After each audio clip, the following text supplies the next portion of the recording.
when an alien woman crashed into his life with 3 words, "I'm yours tonight," Dr. David Park never imagined those words would ignite a love that could reshape the universe. Dr. David Park had always loved the night shift at the observatory. While most people slept, he watched the stars and searched for answers in the endless darkness above. At 32, he had spent nearly 10 years studying space, but tonight felt different somehow. The equipment was acting strange, showing readings he had never seen before. It was just past midnight when the first unusual signal appeared on his computer screen. David rubbed his tired eyes and looked again. The numbers didn't make sense. Energy levels were spiking in a way that should have been impossible. He grabbed his coffee mug and walked outside to check the main telescope. The Puerto Rico Observatory sat high in the mountains, far from city lights. On clear nights like this, the stars seemed close enough to touch. David had been working here for 5 years and he knew every sound the old building made. But tonight something was making the air itself hum with electricity. He was adjusting the telescope when he saw it. A bright flash in the sky like lightning, but different. It wasn't coming from storm clouds. This light was coming from empty space, growing brighter by the second. David's heart started beating faster. This was exactly the kind of discovery that astronomers spent their whole careers hoping to see. The light began to take shape, forming what looked like a doorway made of pure energy. David couldn't believe what he was seeing. He grabbed his phone to take pictures, but the screen went blank. All around him, the observatory's lights flickered and went dark. Only the strange portal in the sky continued to glow. Then she appeared. A woman stepped through the doorway of light like she was walking downstairs. But she wasn't walking on anything David could see. She moved through the air itself, floating down toward the ground with grace that seemed to defy everything he knew about physics. As she got closer, David could see that she was unlike anyone he had ever encountered. Her hair was silver, not gray like an old person's, but bright silver that caught and reflected the starlight. Her skin seemed to glow with a soft, gentle light of its own. When she looked at him, her eyes were the most beautiful color he had ever seen. Deep purple that shifted to bright blue as she moved. She was completely without clothes, but there was nothing shameful about it. She moved with such confidence and grace that David felt like he was seeing something sacred, like watching a star being born. When she reached the ground and started walking toward him, he noticed that grass seemed to grow greener where her feet touched the earth. David stood frozen, unsure whether he was dreaming or having some kind of breakdown from too much coffee and too little sleep. The woman approached him without fear, studying his face like she was looking for something specific. When she was just a few feet away, she stopped and tilted her head. She said something in a language David had never heard before. It sounded like music mixed with wind chimes, beautiful but completely foreign. When David didn't respond, she frowned slightly and tried again. This time, the sounds were different, still musical but somehow more familiar. Then, incredibly, she spoke in perfect English. "I have been searching for you," she said, her voice soft but clear. "You are the one from my dreams." David's mouth fell open. "I'm sorry, what? Who are you? Where did you come from?" The woman smiled, and her smile made the air around them feel warmer. "My name is Zara. I come from a world very far from here, farther than your telescopes can see. I have been watching you, David Park, learning about your life and your work." "How do you know my name?" David asked, his voice barely a whisper. "And how are you speaking English?" "This isn't possible."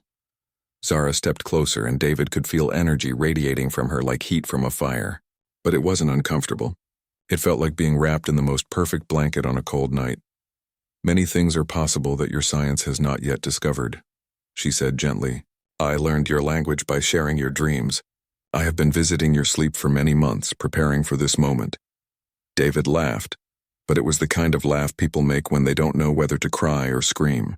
"This is crazy. I'm having a breakdown. Too much stress, too much isolation. I'm talking to a figment of my imagination." To prove his point, he reached out to touch her arm, expecting his hand to pass right through empty air. Instead, his fingers touched warm, real skin. The moment they made contact, David felt a shock run through his entire body. Not painful, but like every nerve ending had suddenly come alive. Zara gasped and stepped back, her eyes wide with surprise. "You felt it too," she whispered. "The connection is even stronger than I hoped." "Felt what?" "What's happening to me?" David looked at his hand. Where he had touched her, his skin was glowing with the same soft light that surrounded her. "The bond," Zara said simply. "Your people and mine are more connected than either of our worlds realized. But I cannot explain everything here in the open. There are others who followed me, and they are not as peaceful as I am." As if her words had summoned them, the air began to crackle with electricity again. David looked up to see more lights appearing in the sky, but these were different. Where Zara's portal had felt warm and welcoming, these new lights felt cold and threatening. "We must go," Zara said urgently. "They have found me faster than I expected." "Go where?" "I can't just leave. This is my job, my life, and you still haven't explained anything." Zara grabbed his hand and the warm energy flowed between them again. "David, I know this is difficult to believe, but your world is in danger. I came here to warn you, to ask for your help. But if the others catch us now before we can form a proper bond, they will destroy everything you care about." David looked at this incredible woman who had literally fallen from the sky, then at the threatening lights gathering above them. Every rational part of his mind told him to call security, to report this to someone in authority, to handle this through proper channels, but something deeper, something that felt like instinct or destiny, told him to trust her. "My cabin is 20 minutes from here," he said quickly. "It's isolated off the grid. We can hide there while you explain what's really going on." Zara's smile was like sunrise after the darkest night. "Thank you for trusting me. I promise I will tell you everything, but we must hurry." David ran inside to grab his keys and jacket, his mind racing with questions he couldn't even begin to organize. When he came back outside, Zara was looking up at the sky with an expression of worry and sadness. "They are preparing to follow us," she said. "My people have technology that can track the energy signature of our bond. We may not have much time." David wrapped his jacket around her shoulders, trying not to think about how perfectly she seemed to fit against his side. "Then we better get moving." As they drove away from the observatory, David kept looking in his rearview mirror, half expecting to see spaceships or government agents chasing them. Instead, he saw only the familiar mountain road disappearing behind them.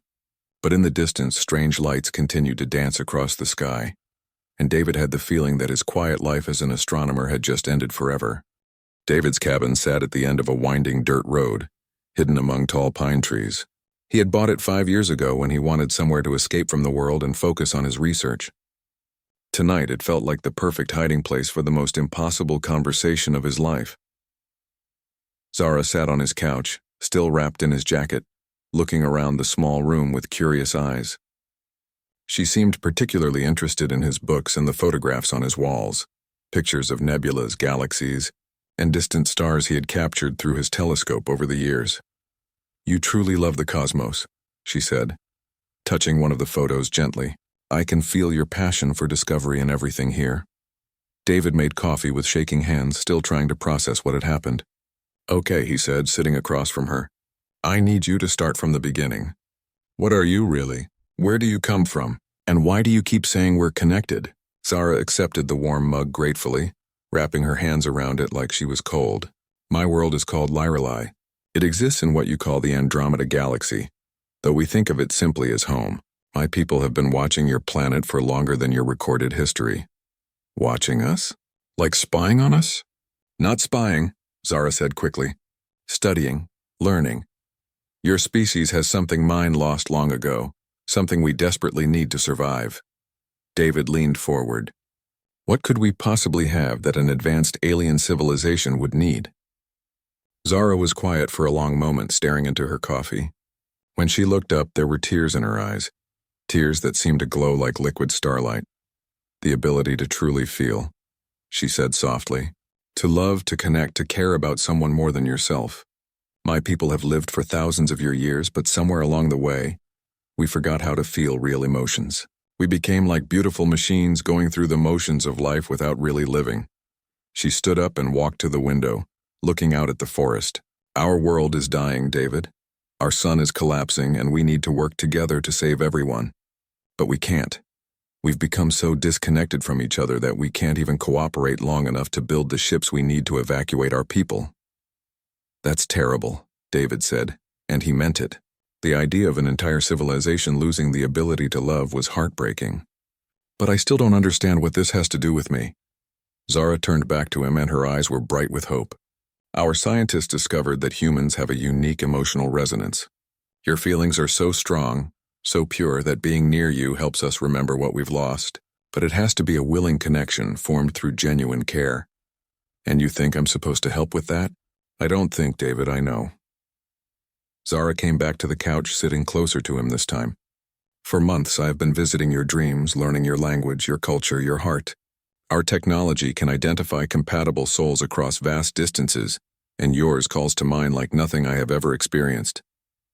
David remembered his dreams lately had been unusually vivid. Dreams of strange worlds and silver-haired women who spoke in languages of music and light. He had assumed they were just his imagination processing too much science fiction and not enough human contact. Those dreams were real? As real as this conversation. I learned English by sharing your thoughts while you slept. I watched your memories, saw your kindness, your curiosity, your loneliness. I felt your desire to find something bigger than yourself in the stars. David's heart was racing. This is insane. You're talking about telepathy, dream sharing, soul connections. I'm a scientist. I believe in evidence, in things I can measure and test. Zara smiled and held out her hand. Then let me show you. The moment David took her hand, the world exploded into color and sensation. He could suddenly feel everything she was feeling. Her relief at finding him, her fear about her dying world, her amazement at the strength of human emotions. And underneath it all, growing stronger by the second, was something that felt like love but deeper, more complete than anything he had ever experienced. Images flashed through his mind. He saw Liralai as it had been, a world of crystal cities under purple skies filled with beings who danced and sang and created art that could make people weep with beauty. Then he saw it as it was now, the same beautiful cities but empty of real life. People went through the motions of living, but their eyes were hollow, their hearts silent. He saw Zara as a child, one of the few of her generation born with the ability to still feel emotions. He felt her loneliness growing up surrounded by people who couldn't understand her tears or her laughter. He experienced her desperate volunteer mission to Earth, knowing she might never return home. When the connection broke, David was gasping like he had been holding his breath underwater. How is this possible? Love is the most powerful force in any universe, Zara said simply. Your scientists are only beginning to understand that consciousness and emotion have their own energy, their own ability to affect reality. My people learned to harness this energy eons ago, but we lost the ability to generate it ourselves. David looked at his hands. They were still glowing faintly where they had touched hers. What's happening to me? The bond is forming naturally. I hoped it would, but I couldn't be certain until we met in person. Zara's voice was gentle but serious. David, I must tell you something important. If we continue this connection, if we allow it to grow into what it could become, you will be changed forever. Changed how? Your lifespan will extend to match mine. You will gain abilities like the ones you just experienced. You will become something more than human, but also something that can never fully belong to your world again. David felt a chill that had nothing to do with the mountain air. And if I refuse? Zara's expression was heartbreaking. Then I return to my world alone, and both our peoples continue dying in their own ways. Your species from eventual extinction when your son dies. Mine from the inability to save ourselves from our current crisis. That's not fair. You're asking me to give up everything I've ever known. I know. Tears were flowing down Zara's cheeks now, and the terrible truth is that I'm beginning to love you too much to ask you to make such a sacrifice. When I planned this mission, I thought I understood what human love was like, but feeling it myself. She stood up abruptly and walked to the door. Perhaps I should leave. Find someone else, someone who doesn't have as much to lose. Wait. David's voice stopped her before she could open the door. You said there were others following you. What did you mean by that? Zara's shoulders tensed. Not all of my people believe in the peaceful approach. There is a faction that thinks the solution is to take what they need from your species by force. They followed me here to stop my mission and begin their own. What kind of force? They want to harvest human emotional energy directly, turning your people into a power source for our dying world. They see your species as a resource to be used, not partners to be loved. David's blood turned cold. How long do we have? I don't know. They have faster ships than mine. But they don't know exactly where I landed. They're searching, but this remote location should hide us for a while. David made a decision that surprised him with its certainty. Then we use whatever time we have. You teach me what I need to know about your world and your people.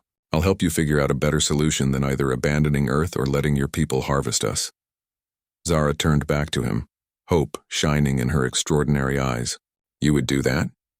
Even knowing the risks? David smiled, feeling more alive than he had in years. I became an astronomer because I wanted to find intelligent life in the universe. I just never expected it to find me first or to be so beautiful. As Zara ran into his arms, David felt the bond between them growing stronger, filling him with warmth and purpose. Outside, strange lights moved through the sky, searching. But inside the cabin, two hearts from different worlds began beating as one. 3 days passed like a dream that David never wanted to wake up from. Zara taught him things about the universe that no human had ever known, while he showed her the simple pleasures of Earth life. Morning coffee, sunset walks through the forest, the feeling of rain on skin. Their connection grew stronger with each shared experience. During the day, they talked about science and philosophy, comparing human knowledge with Lyra-Lean understanding of physics and consciousness. Zara explained how her people had learned to travel between stars not through speed, but by folding space itself like origami. She showed him holographic images from a device that looked like a crystal pendant, revealing wonders beyond Earth's imagination. But it was the nights that changed everything. When they slept, their minds merged completely. David experienced Zara's memories as if they were his own, walking through crystal cities that sang with harmonic frequencies, meeting beings whose very presence radiated ancient wisdom. Through her eyes, he saw the slow decline of a civilization that had gained immortality, but lost its soul. Zara, in turn, experienced human emotions with an intensity that sometimes overwhelmed her. Through David's memories, she felt the pure joy of a child seeing snow for the first time, the deep satisfaction of solving a complex equation, the bittersweet ache of missing someone you love. These feelings were so powerful, so immediate, that they often left her crying tears of wonder. Your emotions are like colors we had forgotten existed, she told him one morning as they watched the sunrise from his deck. My people see the world in shades of gray now, but through you I remember what it means to see in full spectrum. David was changing too. The glow that had started in his hands was spreading, giving him abilities that should have been impossible. He could sense Zara's emotions even when she was in another room. When she cut her finger while helping him prepare dinner, he healed it with a touch, watching the wound close as if it had never existed. Is this what it feels like to be Lyra-Lean? He asked, staring at his hands in amazement. No, Zara said softly. This is what it feels like to be truly alive. What you're becoming is something new, something that combines the best of both our peoples. But their peaceful days couldn't last forever. On the 4th morning, David woke to find Zara standing at the window, her body tense with fear. They found us, she whispered. David joined her and saw them immediately. 3 figures stood at the edge of his property, perfectly still among the trees. At first glance, they looked almost human. But something was wrong with the way they moved, the way they held themselves. They had the same ethereal beauty as Zara, but where she radiated warmth, these beings felt cold and dangerous. Who are they? Scouts from the military faction. They're led by someone called Kale, one of our most powerful leaders. He believes that survival justifies any action, no matter how cruel. As they watched, one of the figures turned toward the cabin. Even from a distance, David could feel the weight of its stare, like ice water in his veins. What do they want? Me first. I was supposed to study humans and report back, not fall in love with one. They consider what we've done to be contamination of our mission. And second, Zara's voice was barely audible. You. They want to understand how the bonding process works so they can replicate it forcibly with other humans. You've become the key to enslaving your entire species. David felt anger rising in his chest, but it wasn't his normal human anger. This was something else, something that made the air around him crackle with energy. The lights in the cabin flickered. We have to get out of here, he said. There's nowhere to run. They can track our bond now that it's fully formed. The connection between us creates a unique energy signature that their technology can follow anywhere on your planet. Then we fight. Zara looked at him with surprise and something that might have been pride. David, these are beings who have lived for millennia. They have powers you can't imagine. Maybe, But they don't have what we have. What's that? Something worth fighting for. Before Zara could respond, the cabin's front door exploded inward. The three figures glided into the room with inhuman grace, and David got his first close look at the enemy. They were beautiful in the same way that avalanches and tornadoes were beautiful. Magnificent and terrifying. The one in the center stepped forward, and David immediately knew this had to be Kale. He was tall and imposing, with silver hair like Zara's, but eyes that were completely black. When he spoke, his voice carried the authority of someone used to being obeyed without question. Zara of the Crystal Spire, you have violated direct orders and contaminated yourself with primitive emotional attachments. You will return with us immediately for judgment. I won't go back, Zara said, moving to stand beside David. What I've found here is more valuable than any mission. These beings aren't primitive. They're evolved beyond anything we achieved. Kale's black eyes turned to David, and the temperature in the room seemed to drop 10 degrees. This is the human that has corrupted you? He doesn't look like much. Leave him alone. Zara stepped protectively in front of David. He's done nothing wrong. On the contrary, Kyle said with a cold smile, he has given us exactly what we need. The bonding process you've undergone has created a template we can replicate across this planet. Imagine thousands of humans all connected to our people, all providing the emotional energy we need to save our world. That's not how it works, David said, finding his voice. What Zara and I have can't be forced. It has to be real, chosen freely by both sides. How quaint. The lower life form thinks it understands advanced psychology. Kale raised his hand and David felt crushing pressure around his chest. Let me demonstrate the difference between cooperation and acquisition. Pain shot through David's body as Kale began to drain his life energy. But instead of growing weaker, David felt the bond with Zara surge to life. Power flowed between them, amplifying and focusing until it blazed like a star. Stop! Zara's voice rang with command, and suddenly she was glowing brighter than David had ever seen her. Energy poured from her hands, forcing Kale to release his grip and step backward. Impossible, one of the other Lyralians whispered. She's accessing the old powers, the ones our people lost centuries ago. Love, Zara said, her voice strong and clear. The power source you're looking for isn't something you can steal or harvest. It has to be given freely, and it returns the gift multiplied. That's what you never understood, Kale. That's why our world is dying. Kyle's expression shifted from arrogance to uncertainty. You're talking about emotions, chemical reactions, biological impulses. We evolved beyond such primitive drives long ago. Did we evolve, Zara asked, or did we just forget how to live? For a moment, David thought they might actually reach him, but then Kale's face hardened again, and the cold mask slipped back into place. Enough philosophy. You will both come with us now. The human will be studied, his bonding process replicated and refined. You will be reprogrammed to remove this contamination from your thought patterns. No, David said, stepping forward. The power flowing through him was incredible, intoxicating. We're not going anywhere with you. Kyle laughed, a sound like breaking glass. You think your newfound abilities make you a match for us? Child, I have been perfecting the art of energy manipulation since before your species discovered fire. The battle that followed lasted only minutes, but felt like hours.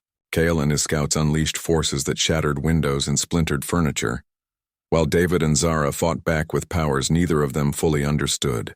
The bond between them had unlocked something ancient and magnificent, turning their love into a weapon more powerful than any technology. But they were outnumbered, and Kale's experience showed. Just as David felt his strength beginning to fail, new voices shouted from outside the cabin. Federal agents! Surrender immediately. The distraction was all Zara needed. She unleashed a pulse of pure energy that sent all three Lyralians flying backward through the ruined doorway. Government agents poured into the cabin, led by a woman in a black suit who took in the scene with sharp, intelligent eyes. Dr. Park, I'm Colonel Rodriguez, Military Intelligence. We need to talk. Kale picked himself up from the forest floor. His perfect composure finally cracked. This isn't over, he snarled at David and Zara. You have 3 of your Earth days to surrender yourselves, or we begin harvesting energy from your major population centers, starting with the nearest city. With that threat hanging in the air, Kale and his scouts vanished in flashes of cold light, leaving behind only the smell of ozone and the promise of worse to come. Colonel Rodriguez stepped carefully through the wreckage of David's cabin, her trained eyes taking in every detail. Broken furniture floated in midair, held up by residual energy from the battle. Scorch marks on the walls still glowed faintly blue. Her team of agents spread out around the property, setting up equipment that beeped and whirred as it detected unusual energy readings. "Dr. Park," she said, holstering her weapon. "We've been tracking electromagnetic disturbances across the globe for the past 6 months. Your little light show 3 nights ago lit up our sensors like a Christmas tree." David helped Zara to her feet, both of them exhausted from the fight. "You've been watching us?" "Not specifically you. We've been investigating reports of unusual phenomena, missing persons and unexplained energy signatures. What we found led us to believe that Earth was being visited by an advanced alien species." Rodriguez gestured to Zara. "We just didn't expect them to look so human." "I am not your enemy," Zara said quietly. "My people and I came seeking help, not conquest. Maybe you did. But your friend with the black eyes seemed to have different ideas."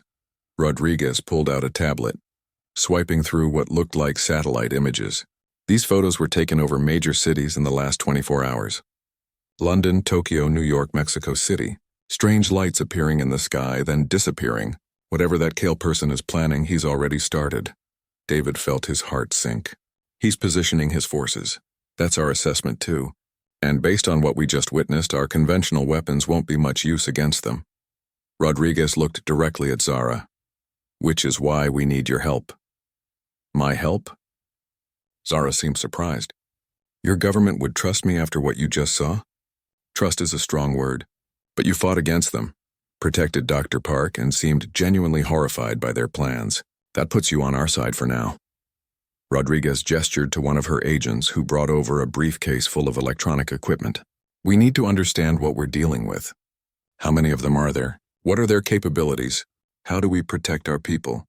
Zara sat down heavily on what remained of David's couch. "Kale leads a faction of about 200 warriors. They are the strongest of our people, trained in combat and energy manipulation. But more than that, they are desperate. Our world has perhaps 6 of your months before our sun's collapse becomes irreversible, and they're willing to destroy humanity to save themselves? They believe it is the only way. For centuries, my people have grown more emotionally distant, more logical and cold. Kale's faction sees this as evolution, as becoming purely rational beings. They think emotions are weakness, that taking what they need by force is simply practical." David knelt beside her, taking her hands. Even exhausted, her touch filled him with warmth and strength. "But you don't believe that? How could I after feeling what I've felt with you? The power that flows between us when we truly connect is greater than anything Kale's warriors can generate through force. Love creates energy, it doesn't drain it." Zara looked up at Colonel Rodriguez. "But explaining that to someone who has forgotten how to love is like describing color to someone who was born blind." Rodriguez was quiet for a moment, studying her tablet. "Dr. Park, the energy readings we got from you during that fight were off the charts. Whatever's happening to you, it's making you incredibly powerful. The question is, can we use that power to level the playing field?" "I don't know how to control it," David admitted. "It only seems to work when Zara and I are together, when we're protecting each other. Then we keep you together. But we need to move fast. If Kale meant what he said about 3 days, we have less than 60 hours to figure out how to stop him." One of Rodriguez's agents jogged over, holding a communication device. "Colonel, we're getting reports from around the globe. The energy signatures are moving toward population centers, but they're not attacking yet. It's like they're surrounding major cities waiting for something." "Waiting for what?" Rodriguez asked. Zara's face went pale. "For me. Kale wants me to surrender myself, to prove that humans can be controlled. If I don't, he'll make an example of one city to show the rest of the world what happens when they resist." "Absolutely not," David said immediately. "We're not letting you sacrifice yourself. David, if millions of innocent people die because of me, they won't die because of you. They'll die because of Kale. There's a difference." David stood up, feeling energy crackling around him. "We find another way." Rodriguez was already on her radio, coordinating with other government agencies around the world. "All major cities are going to Defense Condition 1. We're evacuating civilians from downtown areas, but that's just buying us time. What we really need is a way to fight back." "There might be," Zara said slowly, "but it would require something unprecedented." "What?" Both David and Rodriguez asked at the same time. "Other humans like David. People who could form bonds with my peaceful faction, who could help us remember what we've lost. If we could show Kyle that cooperation creates more power than conquest. You're talking about creating an army of human-alien hybrids, Rodriguez said. I'm talking about creating hope, Zara corrected. But it would have to be voluntary, and there's no guarantee it would work. The bonding process requires genuine emotional connection. You can't force it, and not everyone would be compatible. David felt a strange certainty settling over him. We have to try. If there are others out there like me, people who've been dreaming about your world, people who feel like they're searching for something bigger than themselves. The observatory keeps records of everyone who's reported unusual dreams or experiences, David continued, his mind racing. People who've seen lights in the sky, who've had vivid dreams about other worlds. I always thought they were just curious amateurs. But what if some of them are naturally compatible with your people? Rodriguez was nodding slowly. We have similar reports in our files. People who claim to have been contacted by aliens, but their stories were always peaceful. About beings of light who spoke to them in dreams. Those could be my people, Zara said, excitement growing in her voice. The ones who came before me, trying to make contact but lacking the courage to fully manifest physically. So we find these people, bring them together, and hope we can create enough bonded pairs to stand against Kale's army? Rodriguez shook her head. It's insane. It's our only shot, David said. Unless you have a secret stash of energy weapons that can fight beings who can fold space and manipulate matter with their minds. Rodriguez was quiet for a long moment. Then she made a decision that would change everything. All right. We do this your way. But we do it fast and we do it smart. I'm calling in every favor I have, activating every resource at our disposal. She turned to her team. I want every government database searched for people reporting alien contact dreams in the last year. Focus on those who described beings of light, peaceful encounters, and especially anyone who mentioned silver-haired entities or crystal cities. As her agents scattered to carry out orders, Rodriguez looked back at David and Zara. You two are going to be the templates for this process. We need to understand exactly how your bond formed, how it can be replicated, and how to do it safely. What about Kale? Zara asked. He won't wait patiently while we build our alliance. Let me worry about buying us time. My job is to protect this planet, and I've never failed at my job yet. Rodriguez's smile was grim but determined. Besides, I've always wanted to meet beings from another world. I just never expected them to be such jerks. Despite everything, David found himself laughing. The sound seemed to surprise everyone, including himself. But somehow, in the middle of the most impossible situation of his life, surrounded by the ruins of his peaceful existence, he felt more hopeful than he had in years. What's funny? Rodriguez asked. A week ago, my biggest worry was whether I had enough coffee to get through the night shift. Now I'm planning to save the world with the power of love. David looked at Zara, whose smile made his heart race. And you know what? I think we can actually do it. Zara squeezed his hand, and energy flowed between them like liquid starlight. Together, she said softly. We can do anything together. Outside, the sun was setting, and strange lights were beginning to gather in the sky again. But inside the ruined cabin, hope was growing stronger than fear, and love was preparing to face its greatest test. The abandoned aircraft hangar in Nevada had been transformed into something that looked like a cross between a laboratory and a sanctuary. Government scientists worked alongside teams of people who, just days ago, had been living ordinary lives. Now they were part of something extraordinary, something that might save two worlds. David walked through the organized chaos, amazed at what they had accomplished in less than 48 hours. Colonel Rodriguez had kept her word, mobilizing resources that David hadn't even known existed. They had found 23 people across 6 countries who reported dreams matching Zara's description of first contact attempts. Not all of them had been compatible with the Lyralian volunteers who had answered Zara's call for help.